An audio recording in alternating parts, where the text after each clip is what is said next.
Si tu as cliqué sur cette vidéo, c'est que tu voudrais aussi avoir 18 de moyenne en mathématiques et ça tombe bien parce que pendant toute ma scolarité, que ça soit au collège, au lycée, au brevet et au bac, j'ai eu entre 18 et 20 de moyenne en mathématiques. Et donc dans cette vidéo, comme tu le vois d'ailleurs, on est à la place aussi, je plisse pas mal les yeux parce qu'il y a du soleil, mais ça c'est pas grave. Et donc je vais t'expliquer comment j'ai fait pour avoir 18 de moyenne eh bien, en mathématiques à nouveau, et tu vas voir vraiment que c'est loin d'être insurmontable parce que pour beaucoup d'élèves, les mathématiques, c'est synonyme de blocage, de difficulté. Mais si on a les bonnes méthodes, qu'on s'y prend de la bonne manière, alors il n'y a aucune raison que tu n'aies pas des bonnes notes, au moins un 14, 15, et puis on peut monter jusqu'à 18, 19, 20. Et d'ailleurs, dans le titre de la vidéo, j'ai pas mis 20 de moyenne, j'ai bien mis 18 de moyenne parce que tu as peut-être pu le remarquer, mais dans les contrôles de mathématiques, il y a toujours quelques questions qui sont beaucoup plus difficiles, ardues que les autres. Donc, on va pas quand même viser vraiment la perfection, la note absolue qui est le 20. Mais on peut quand même avoir 16, 17, 18 et surtout des fois quelques oublis, faute d'inattention, ça peut arriver. Mais donc, on commence directement ici avec la première action, le premier conseil à absolument appliquer. C'est le fait tout simplement de faire des exercices. Bon, ça peut paraître bête de dire ça, c'est vrai que en mathématiques, il faut faire des exercices, mais c'est vraiment la base si tu veux réussir eh bien, en mathématiques, parce que je vois trop de personnes qui apprennent très très bien leurs leçons. Par contre, dès qu'ils se retrouvent dans leur copie de mathématiques, là, ils bégayent, ils savent pas quoi faire et à la fin, ils ont une mauvaise note. Pourquoi est-ce que je dis ça? Parce que justement, sur une copie de mathématiques, à chaque fois, la plupart du temps, on va te demander non pas des éléments de cours, des définitions brutes, à part bien sûr si vous êtes début 6e, 5e, mais vraiment la plupart du temps, les gros contrôles, les gros DS, COEF2, à chaque fois, ça va être des problèmes, des questions, des exercices qui va devoir être résolus, dont on va devoir répondre. Et ça, c'est vraiment quand même assez problématique que au final, on ne s'exerce pas assez en mathématiques, alors que c'est vraiment la base pour avoir des bonnes notes, parce que bien sûr, pour avoir une bonne note, il faut réussir le contrôle.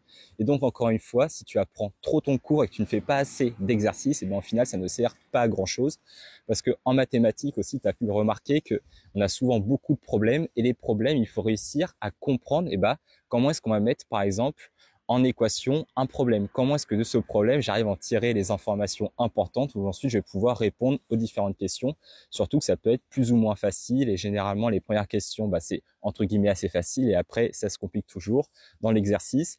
Mais vraiment, encore une fois, si tu n'apprends que tes définitions, tes formules par cœur et que tu ne sais pas les utiliser, que tu ne sais pas à quoi elles servent concrètement, forcément tu ne peux pas réussir en mathématiques. Et d'ailleurs, moi, personnellement, ce que je faisais, j'ai un avis assez tranché sur est-ce qu'il faut faire des fiches de révision en mathématiques. Ma réponse, c'est non, si tu recopies juste, entre guillemets, bêtement et de manière assez machinale, robotique, le cours du professeur. Si tu fais une fiche juste pour écrire les formules, les définitions, les propriétés et que tu apprends seulement cette fiche sans d'ailleurs faire ces exercices encore une fois, ça ne sert à rien. Et moi, justement, qu'est-ce que je faisais pour avoir des bonnes notes en mathématiques? Je faisais une fiche, mais j'appelais ça une fiche non pas de connaissances pures abstraites, mais une fiche de savoir-faire. Et en fait, je notais par exemple savoir résoudre une équation et bien quand j'ai f de x qui est égal à un nombre, par exemple à 3. Et bref, à chaque fois, je disais savoir dériver une fonction qui est une constante, qui est un quotient, qui est un produit. Bref, savoir calculer des sommes de vecteurs en utilisant Chal, en utilisant Pachal, bref, en utilisant d'autres outils mathématiques. D'ailleurs, il y a quelques petites personnes, vu que je suis à la plage, même si je suis un petit peu dans un coin reculé. Mais bref, tout ça pour dire que moi, je faisais des fiches de savoir-faire. Et que les fiches de savoir-faire, je trouve que ça prévaut, que c'est beaucoup mieux que juste réécrire ton cours bêtement. Et je faisais ça pour vraiment tous les chapitres, que je sois au collège ou au lycée. Bref, voilà, c'est vraiment le premier conseil que je peux donner, qui est de prioriser vraiment les exercices qu'à la leçon. Parce qu'en plus, quand tu feras les exercices, forcément, tu reverras la leçon. Et c'est encore une fois beaucoup plus important, surtout que encore en contrôle, tu n'as que des exercices. Donc, il faut absolument s'exercer. Voilà. Ça, c'était pour le premier conseil. Maintenant, on passe au deuxième conseil. Et le deuxième conseil, il y a des choses très importantes à faire en mathématiques. Ça va pas encore peut-être te paraître complètement évident, mais c'est d'abord les bases en maths. Pourquoi est-ce que je dis ça? Parce que plus tu vas avancer dans les mathématiques, que ça soit au collège ou au lycée, et normalement, le professeur, il va considérer comme acquis ce que tu as appris en troisième si maintenant tu es en seconde. Et donc, si déjà tu n'as pas l'étage d'avant, les briques d'avant, tu vas pas pouvoir passer à l'étage au-dessus et continuer à avoir des bonnes notes en mathématiques. Vraiment, pour donner une image des mathématiques, moi je dis que c'est comme un très grand immeuble et que chaque année, il faut passer à l'étage supérieur. Mais pour passer à l'étage supérieur, tu as besoin d'avoir réussi à passer tous les autres étages inférieurs. C'est pas par exemple comme en histoire où tu peux être très bon sur le Moyen-Âge et pas du tout en Antiquité, parce que on va dire, il y a certes assez d'éléments qui sont liés, mais pas assez pour que cela soit nécessaire comme en mathématiques ou en mathématiques. Vraiment, si tu ne maîtrises pas déjà tous les savoirs que tu as appris au collège, ça va être très difficile d'avoir des bonnes notes au lycée. Et quand je dis d'avoir les bases, c'est vraiment d'avoir les bases dans tous les domaines des mathématiques.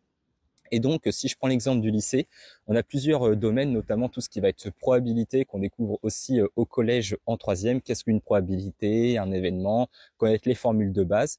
Voilà, ça c'est vraiment tout ce qui va être probabilité. Après, bien sûr, tu auras de la géométrie, que tu sois au collège ou au lycée, tout ce qui va être Pythagore, polygone, etc. Bref, aussi vecteur à chaque fois, comprendre eh bien, que sont les concepts, à quoi ils servent, ça c'est très très important. Aussi bien sûr tout ce qui est fonction, abscisse, ordonnée, l'aspect graphique, l'aspect calcul, ça c'est vraiment aussi très très important. Et bref, toutes ces bases, que tu sois en géométrie, en probabilité, ensuite. Et moi j'insisterai encore plus sur le fait d'avoir les bases en ce qu'on appelle l'arithmétique et l'algèbre. L'arithmétique, c'est le calcul avec les nombres classiques, par exemple 7 fois 8, etc. Par exemple, connaître ces tables de multiplication, ça, si tu veux avoir des bonnes notes en mathématiques, c'est la base. Ou même un exemple que je pose souvent quand il y a des personnes qui me disent qu'ils ont des difficultés en mathématiques, c'est que ça fait combien 1 divisé par 2, 1 divisé par 4, 1 divisé par 8. Et ça, si tu ne sais pas le faire de tête et que tu ne comprends pas pourquoi est-ce que ça fait tel résultat, il faut absolument que tu revoies tout ce qui est addition, multiplication, soustraction. Et pour ça, il y a plein de ressources sur Internet, notamment Yvan Monca, et moi j'en ferai aussi bien sûr à l'avenir. Mais avoir les bases dans le calcul de base, justement, c'est vraiment très très important. Et après, ce qu'on appelle donc l'arithmétique, il y a l'algèbre.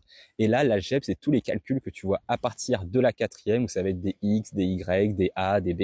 Et bref, a plus a, ça fait 2a par exemple. Et ça, c'est vraiment encore une fois très très important. Et donc avoir tous les principes de base pour résoudre une équation, pour simplifier, développer, réduire. Et surtout, au collège, on découvre, on peut avoir quelques difficultés, mais quand après on arrive au lycée, qu'on prend notamment la spécialité maths, si on ne sait pas faire toutes ces choses de base, et bien encore une fois, on va se retrouver en énorme difficulté.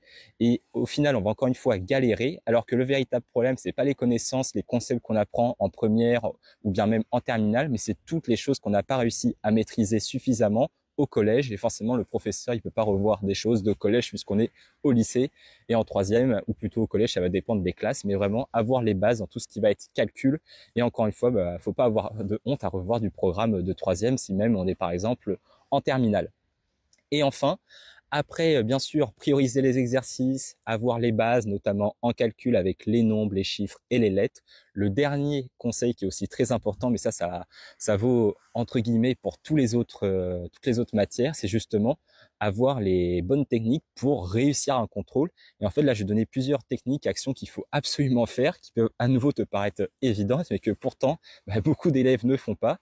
Par exemple, déjà, la première chose que tu dois faire quand tu as un contrôle de maths, bref, le prof de maths il te donne ta copie, il faut pas directement commencer par le premier exercice. Il faut surtout pas faire ça.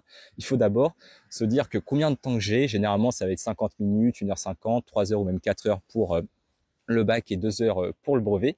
Et donc, ok, j'ai telle durée, je parcours assez rapidement pendant environ maxi 5 minutes tous les exercices, si c'est déjà assez bien préparé, tu sais à peu près sur quoi tu vas être évalué, quels vont être le type de questions et où est-ce que tu es bon, moins bon, ou même si tu peux être bon partout, malheureusement si tu as des difficultés partout.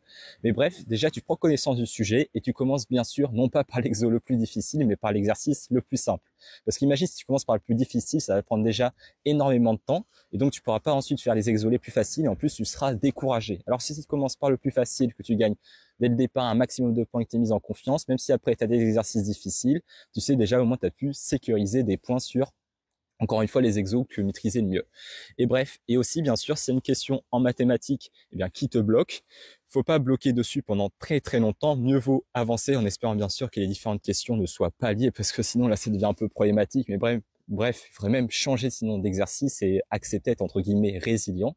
Et bref, ça c'est vraiment très très important de savoir combien de temps est-ce que j'ai et comment est-ce que je vais gérer ce temps en regardant donc bien sûr au départ les différents exercices pour ensuite commencer toujours par le plus facile. Je crois que j'avais d'autres conseils bien sûr toujours en lien avec ça, mais je vais regarder sur mon petit post-it que j'ai juste ici.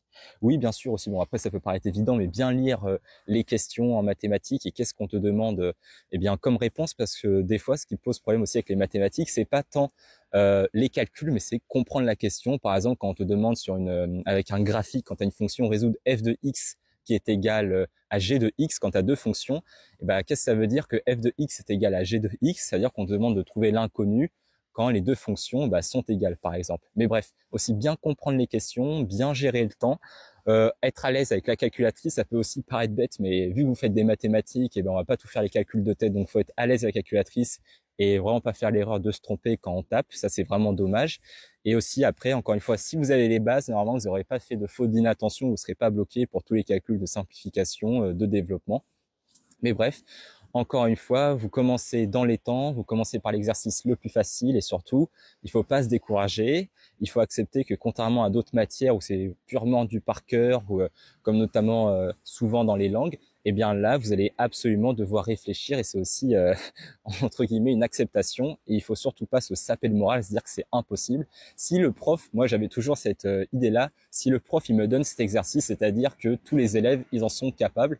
Donc j'avais quand même cette mentalité où je me disais que je pouvais réussir. Et justement, la plupart du temps, je réussissais. Forcément, comme je dis, j'avais entre 18 et 20.